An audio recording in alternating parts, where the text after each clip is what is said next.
Bismillahirrahmanirrahim. Assalamualaikum warahmatullahi wabarakatuh. Selamat pagi dan salam sejahtera bagi kita semua. Pertama-tama saya ucapkan terima kasih kepada teman-teman semua dan ibu dosen pengampu kita, yaitu Ibu Dr. Haja Syamsidah MPD selaku dosen mata kuliah kami, dosen pelayanan prima.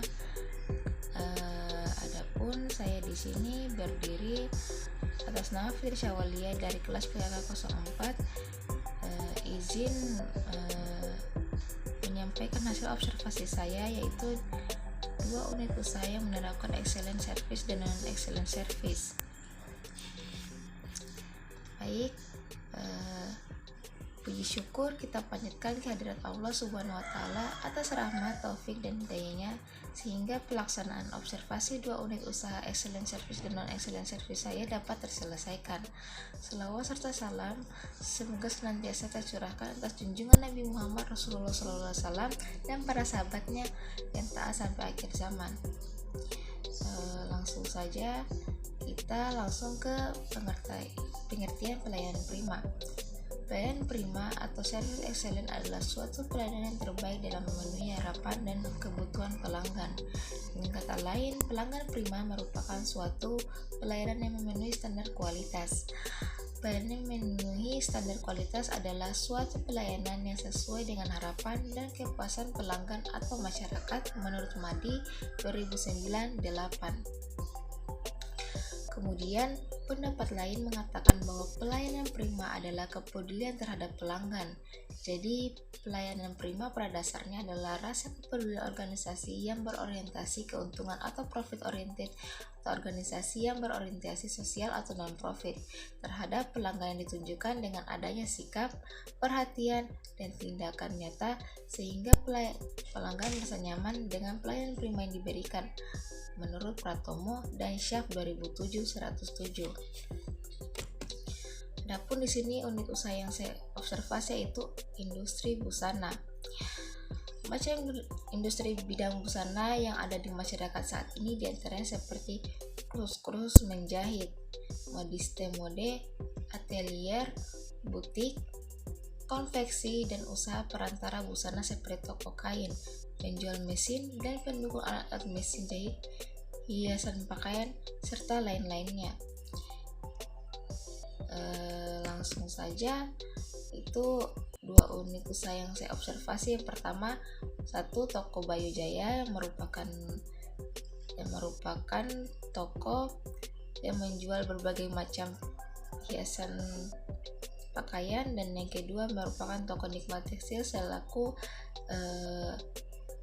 toko yang menjual berbagai macam kain. Yang pertama, 1 toko Bayu Jaya. Adapun waktu dan tempat kegiatan observasi saya itu pada tanggal 21 Mei 2022 pukul 16.05 hingga selesai saya observasi. Kemudian alamatnya terletak di Jalan Brek Jenderal Ketamso 17, Kecamatan Mulyo, Kota Bau-Bau, Sulawesi Tenggara. Dan adapun tempat kegiatannya terletak di Toko Bayu Jaya yang terbuka dari pukul 9 hingga jam 5 sore.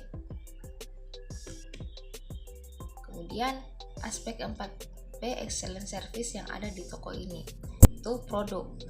Di toko ini menjual berbagai aneka macam aksesori pakaian, tas, alat-alat mesin jahit, alat-alat pendukung menjahit, dan berbagai macam kain, serta membuka jasa membuat kancing bungkus atau membuka jasa memperbaiki mesin-mesin jahit atau mesin obras yang sudah rusak. Kemudian yang kedua, price. Untuk harga masing-masing produk di toko Haji Bayu sendiri terjangkau, terlebih bila kita membeli barang yang banyak sehingga ada pengurangan harga dari pemiliknya sendiri. Adapun juga pembeli dilihat dari status, misalnya ia merupakan pelajar, maka biasanya pemiliknya menetapkan harga sesuai dengan kemampuan pelajar tersebut. Adapun promosi. 3. Adapun cara mempromosikan produk di toko ini menggunakan media sosial, selebihnya dari customer-nya sendiri yang datang karena ia sudah tahu atau karena pembeli telah mendengarkan dari orang-orang lain. Dan place. Adapun lokasi toko ini terletak di dalam kawasan pasar sayur dan barang-barang lainnya. Namun tetap saja masih banyak orang yang melintas dan masih banyak orang yang membeli barang-barang jahit dan hiasan pakaian di sini. Next ke aspek 6A excellent service. Pertama, attitude atau sikapnya. Adapun sikap pemilik ketika saya berkunjung ialah menerapkan sistem 3S, yaitu senyum, salam, dan sapa. Sehingga ketika saya berkunjung di sana saya merasa nyaman. Adapun attention atau perhatian, di sini attention atau perhatiannya memberikan perhatian yang baik kepada setiap pelanggan yang baru datang. Kemudian action atau tindakan.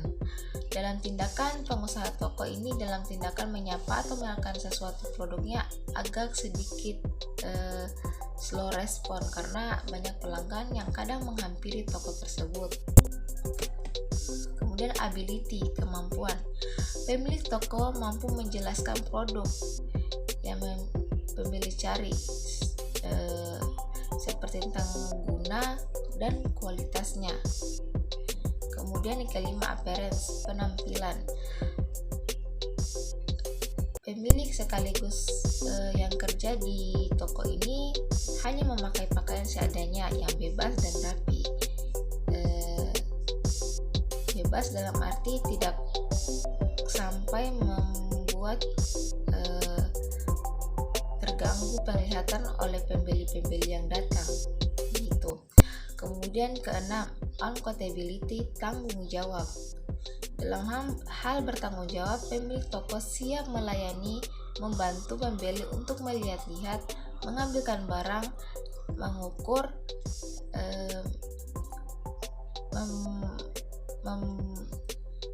mengukur dan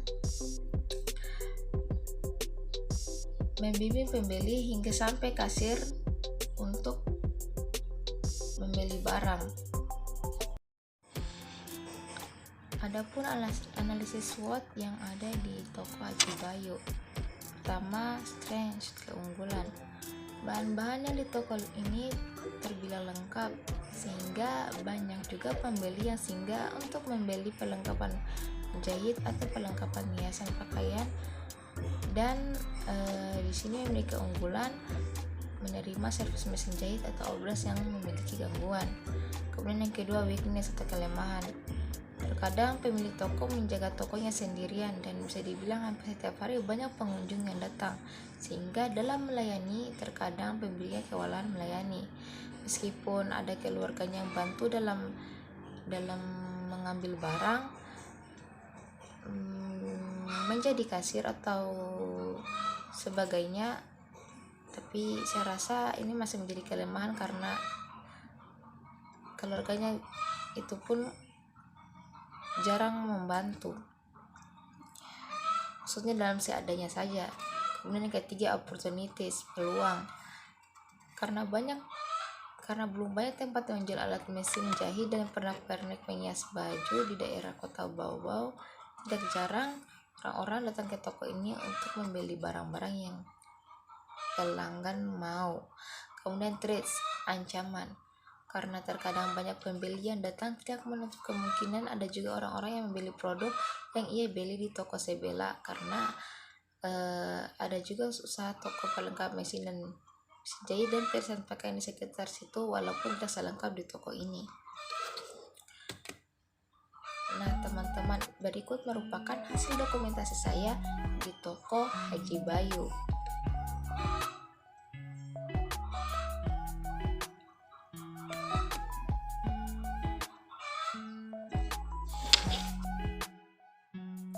Adapun unit usaha yang kedua yang saya tanya yaitu toko Nikmat Tekstil. Waktu dan tempat kegiatan dilaksanakan pada hari Sabtu 21 Mei 2022. Waktu observasinya pukul 15.45 hingga 16.00. Alamatnya terletak di Jalan WR Wangin Sidi nomor 70, Tombak, Kecamatan Mulyo, Kota Bau-Bau, Sulawesi Tenggara. tempat kegiatan di toko Nikmat Tekstil yang waktu bukanya dari Senin sampai Sabtu dari pukul 08.00 hingga 17.00. Adapun aspek keempat excellent service itu produk. Di sini menjual berbagai aneka macam jenis kain seperti kain untuk pakaian santai, kantor, hingga pakaian pesta dan hijab. Kemudian price.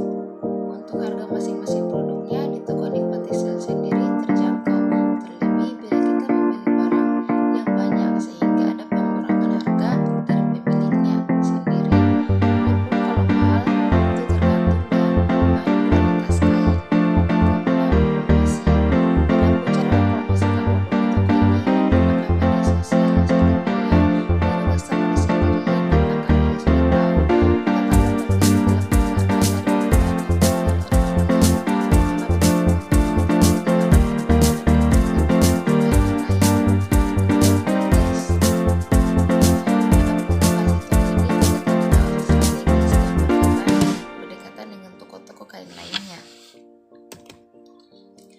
Kemudian aspek 6A non-excellent service itu dari attitude atau sikap.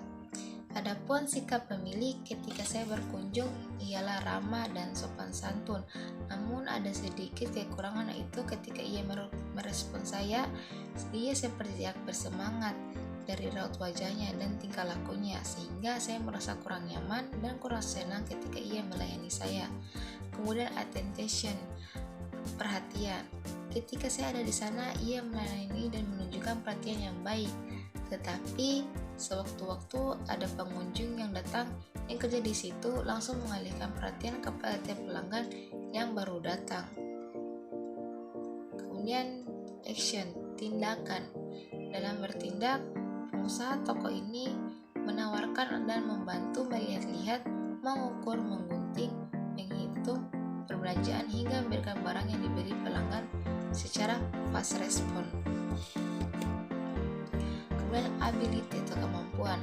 Pemilik toko mampu menjelaskan secara baik berbagai macam kain akan kegunaan dan kualitasnya serta warnanya yang bagus untuk pembeli. Kemudian appearance, penampilan. Ketika saya datang di sana, pakaian atau penampilan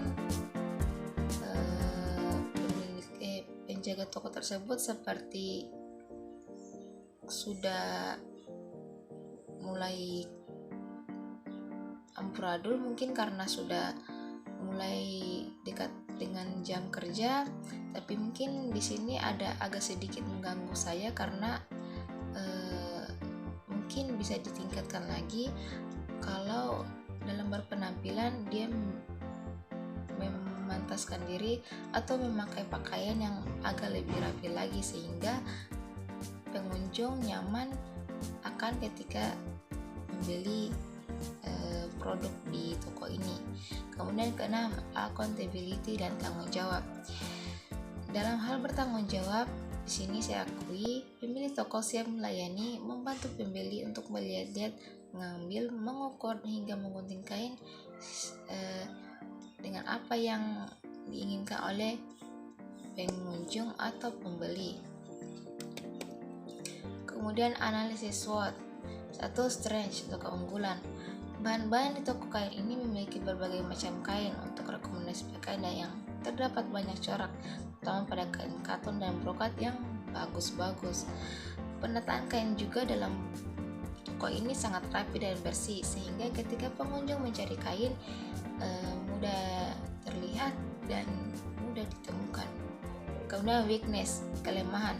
Terkadang pembeli menunggu pemilik toko yang bekerja tidak menentu, banyaknya yang jaga, dan bisa jadi yang menjaga itu satu orang saja sehingga banyak sedikitnya pelanggan yang mengambil kain, mengukur dan menggunting hanya orang-orang yang bekerja di situ saja. Kemudian ketiga, opportunities atau peluang.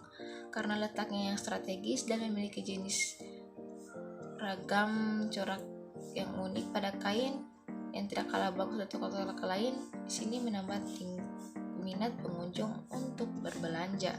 Kemudian threat atau ancaman. Karena letak toko ini yang strategis dan berdekatan dengan toko-toko lainnya, terkadang toko ini menerima pengunjung atau pembeli yang sedikit, atau bisa dibilang tidak pasti. Berikut dokumentasi saya di toko Nikmat Tekstil.